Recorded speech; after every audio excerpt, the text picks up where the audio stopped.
Oi, pessoal, e aí, como vocês estão? Tá tudo beleza? Vamos continuar estudando o livro de Mórmon. Como eu falei, vocês podem ler a designação que está aí no título antes de ver esse vídeo. Vou deixar o link aí na referência para você, ou você pode ver depois também. Como você preferir, como que você achar melhor. Mas é importante que você tenha a sua leitura pessoal do livro de Mórmon, tá? Que você vai ter uma perspectiva diferenciada, você vai poder aprender mais. O verdadeiro professor é o Espírito Santo. E quando ele vê o nosso esforço de aprender, é o momento que ele nos ensina. Então vamos lá. A gente está estudando primeiro Nef. A gente viu que Nef está fazendo um registro e está contando a história do pai dele. E diz que no primeiro ano do reinado de Zedequias, o pai dele e a família viram que apareceram muitos profetas dizendo que o povo tinha que se arrepender, ou senão Jerusalém ia ter que ser destruída.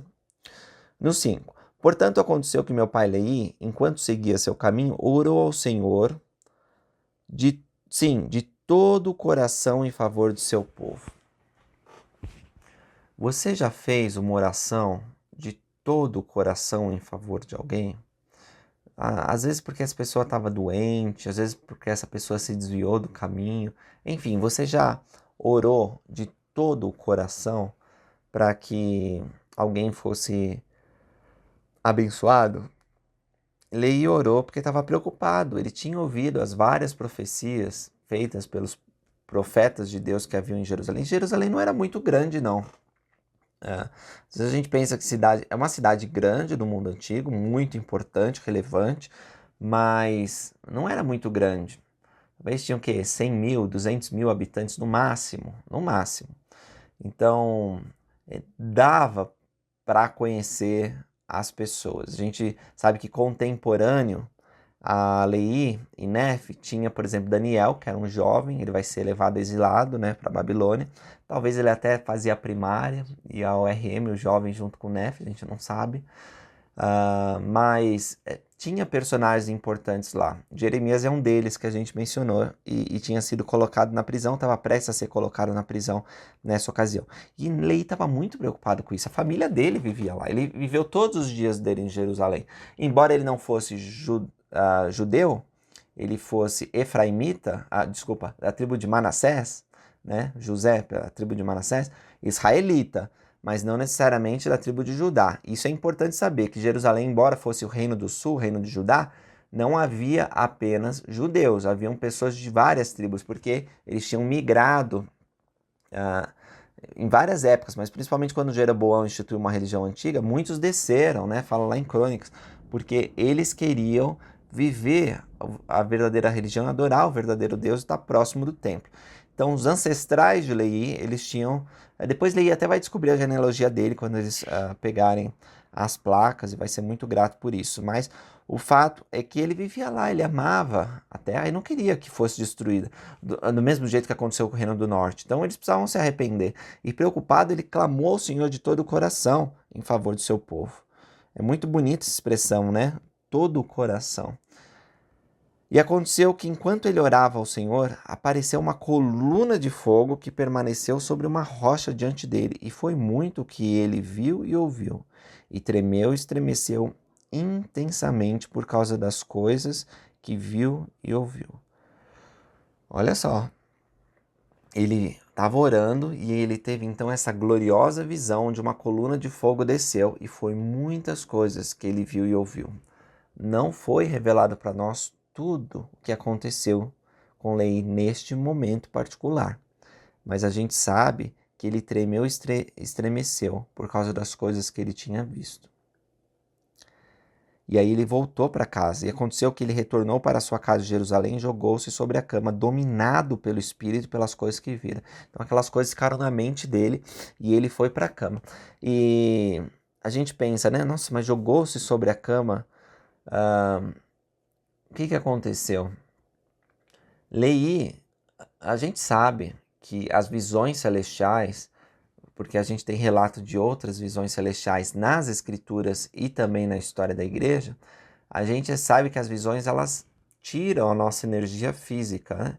E Leí ele foi para a cama porque ele estava cansado, ele estava meditando sobre tudo aquilo, estava espantado com tudo aquilo, mas o corpo estava muito fraco, então ele foi para a cama. E o Senhor continuou ensinando Leí. Olha só o que aconteceu. E estando dessa maneira dominado pelo Espírito, foi arrebatado em uma visão e viu os céus abertos. E pensou ter visto Deus sentado em seu trono, rodeado por inumeráveis multidões de anjos na atitude de cantar e louvar a seu Deus. Muito cuidado com algumas expressões que nós temos no livro de Mórmon, como por exemplo, e pensou ter visto Deus. Aí você fala, será que Leí então não teve certeza se viu Deus ou não? Aqui é uma expressão, também uma expressão retórica, uma expressão para expressar aquela gloriosa visão. É mais ou menos como Paulo, no mesmo sentido, quando Paulo ele diz, eu não sei se estava no corpo ou fora do corpo. O que significa para mim é que as visões celestiais muitas vezes te tiram do senso de realidade que você está acostumado. Você é elevado a uma situação diferenciada. E ao ser arrebatado, as coisas elas estão diferentes e muitas das peculiaridades que a gente tem no mundo físico, no mundo mortal, no mundo temporal, melhor dizendo, elas se perdem. Então, o que eu penso aqui é que Leí, ele, nessa visão, ele realmente viu Deus e seu trono, rodeado por inumeráveis multidões de anjos, na altitude de cantar e louvar a seu Deus. Mas era tão glorioso isso que ele já nem tinha mais certeza sobre se estava no corpo ou fora do corpo, como foi com Paulo. E aconteceu que ele viu um que descia do meio do céu, e viu que o seu resplendor era maior que o sol do meio-dia. Esse um que desce do meio do céu é o Senhor Jesus Cristo. O livro de Mórmon, lembra, é outro testamento de Jesus Cristo. Então a gente não vai poder andar muito no livro de Mórmon sem falar de Jesus Cristo. De fato, é impossível. Vocês não vão ver uma aula minha aqui sem a gente falar alguma coisa relacionada a Jesus Cristo, porque o livro de Mórmon testifica dele toda hora. E ele viu esse um cujo resplendor era maior que o sol do meio-dia, a luz era muito grande, e viu também 12 outros que seguiam, e seu brilho excedia das estrelas do firmamento. Quem são esses 12?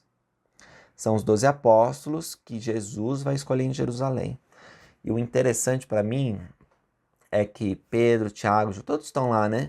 Inclusive Judas, que vai trair Jesus Cristo. Então, Judas era um espírito de luz que foi pré-ordenado para ser um apóstolo do Senhor Jesus Cristo. Leí e outros viram em visão esses 12. Depois Nefe vai ver eles em visão também. Aprender sobre os 12 apóstolos de Jerusalém e os 12 discípulos que vão ser chamados para a sua própria nação. Mas olha só que interessante, Judas está lá, né?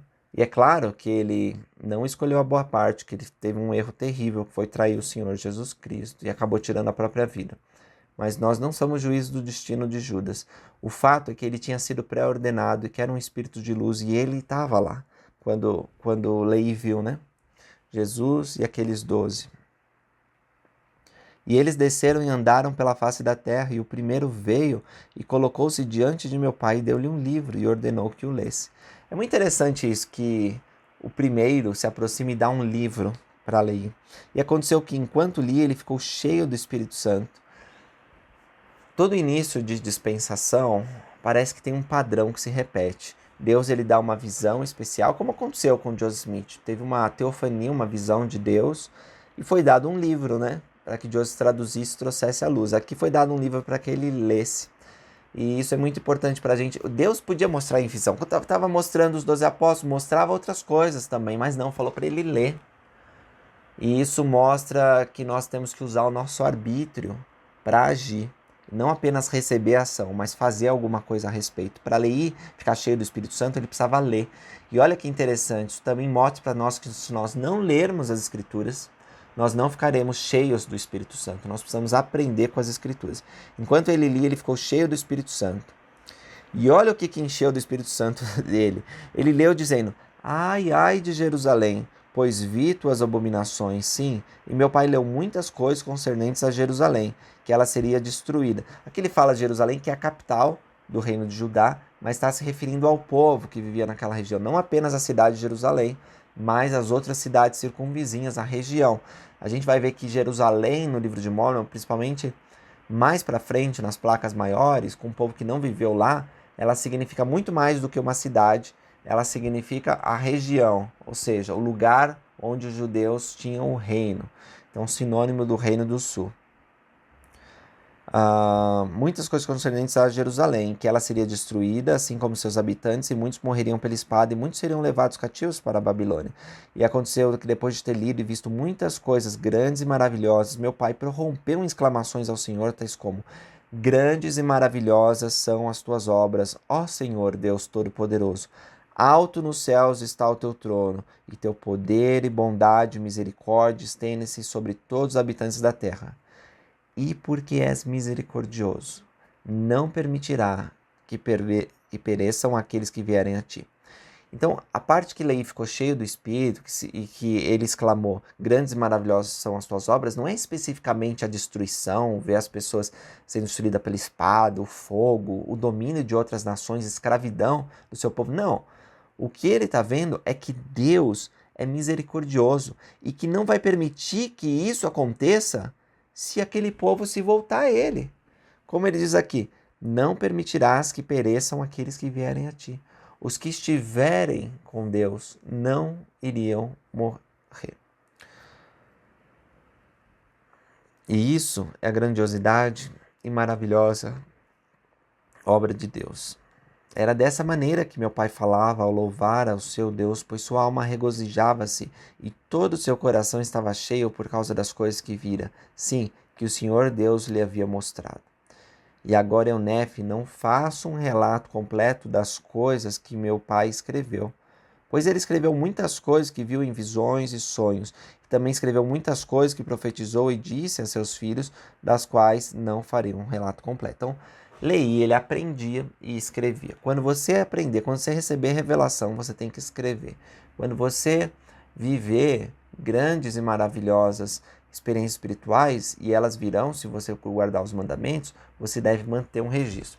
Não necessariamente você vai ensinar essas coisas aos outros, mesmo à sua família. Algumas coisas serão privativas, outras vocês vão poder ensinar. Então, Leí, primeiramente, era o profeta para sua família. Assim como um pai em Israel é um profeta para sua família. Você não precisa de um cargo na igreja para profetizar para sua família, ou seja, prestar seu testemunho de Jesus Cristo, porque o espírito de profecia é o testemunho de Jesus. Então, Nefe, seus irmãos e a mãe deles aprenderam, primeiramente, essas coisas, porque Leí transmitiu para sua família. Mas Nefe não vai fazer um relato completo, porque isso já foi feito pelo pai. Farei, portanto, um relato dos meus feitos em meus dias, eis que escrevo um resumo do registro do meu pai nas placas que fiz com minhas próprias mãos. Então, depois de haver resumido o registro do meu pai, farei um relato de minha própria vida. Então, ele fez um resumo nas placas maiores, que infelizmente foram perdidas, né, as 116 páginas. Uma parte que foi traduzida, porque as placas maiores existem ainda, estão escondidas para o Senhor, né? Portanto, quero que saibais que depois de o Senhor ter mostrado a meu pai Leí tantas coisas maravilhosas, sim, referentes à destruição de Jerusalém, lembra que não necessariamente é a destruição em si que é maravilhoso, mas como que Deus ele pode impedir essa destruição de acontecer e pode salvar as pessoas que forem fiéis, mesmo que a destruição aconteça. Eis que ele se dirigiu ao povo e começou a profetizar e declarar as coisas que viram e ouviram. Então, primeiro ele pregou a família dele, mas o Senhor deu um chamado, Leí, vai e une a tua voz às minhas outras testemunhas, aos outros profetas, e proclama arrependimento, porque senão esse povo vai ser destruído. Qual foi a reação do povo? E aconteceu que os judeus escarneceram dele pelas coisas que testificava a respeito deles, pois verdadeiramente testificava a respeito de suas iniquidades e abominações, e testificava que as coisas que vira e ouvira, e também as coisas que havia lido no livro manifestavam claramente a vinda de um Messias e também a redenção do mundo. Não gostaram, escarneceram dele, assim como tinham feito com outros profetas, porque as coisas que ele falava eram relacionadas à ideia de um Messias, de um Salvador, e eles não queriam saber essas coisas. Eles estavam mergulhados na iniquidade e abominações. E eles não queriam mais uma pessoa falando essas loucuras, que para eles eram loucuras. Quando ouviram essas coisas, os judeus iraram-se contra Leí, contra ele. Sim, como haviam feito com os profetas antigos que tinham expulsado, apedrejado e matado. E procuraram também tirar-lhe a vida. Procuraram matar Leí. Eis, porém, que eu, Nefe, vos mostrarei que as ternas misericórdias do Senhor estão sobre todos aqueles que ele escolheu, por causa de sua fé, para torná-los fortes com o poder de libertação. Meus irmãos, irmãs, Nefe vai mostrar no registro dele que as ternas misericórdias de Deus estão sobre todos aqueles que ele escolheu, por causa de sua fé, para torná-los fortes com o poder de libertação. Então, se nós tivermos fé no Deus bondoso, ele vai nos livrar. E o que Nefe vai mostrar com o livro dele, especialmente o primeiro Nefe, é que Deus tem o poder de livrar.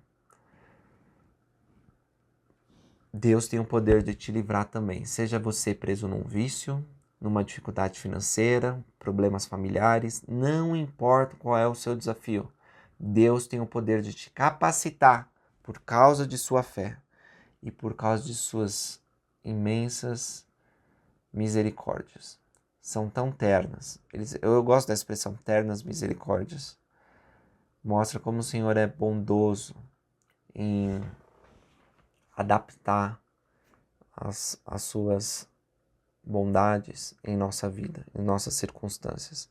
Então, pessoal, esse foi o vídeo de hoje. Obrigado por terem assistido. Encontro vocês no próximo vídeo. Até mais.